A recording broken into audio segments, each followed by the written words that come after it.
అందరికీ నమస్కారం. ఇప్పుడే అందిన వార్త. పెన్షనర్లకు అదిరిపోయే గుడ్ న్యూస్ అంటూ వార్తలు అయితే వస్తున్నాయి. మరి దాని గురించి వీడియో చేయడం అనేది జరుగుతుంది.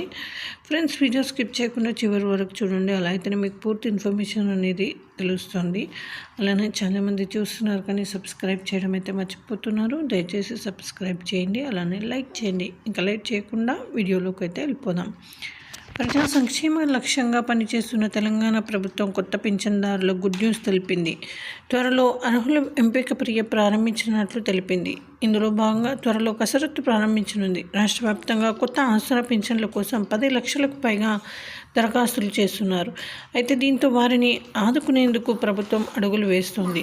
అర్హులైన లబ్ధిదారులను ఎంపిక చేసే ప్రక్రియ దృష్టి పెట్టింది.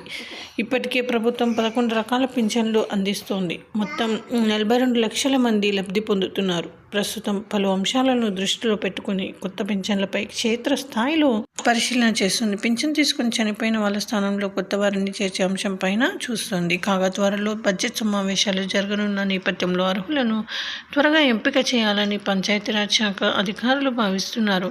బడ్జెట్లోపు ఈ ప్రక్రియను పూర్తి చేయాలని నిర్ణయించారు. కొత్త పింఛన్ల ప్రతిపాదనలను పంచాయతీరాజ్ శాఖ త్వరలో పంపనున్నారు. ఈ మేరకు బడ్జెట్లో నిధులు కేటాయించనున్నారు. ఈ మేరకు కొత్త పింఛన్ల లబ్ధిదారుల ఎంపిక ప్రక్రియను వేగవంతం చేయాలని అటు అధికారులు సైతం కసరత్తు చేస్తున్నారు. చూడాలి మరి ఏం జరుగుతుందో ఏంటో అనేది. ఇలా వార్తలు అయితే వస్తున్నాయి. మరి thanks for watching. Please like.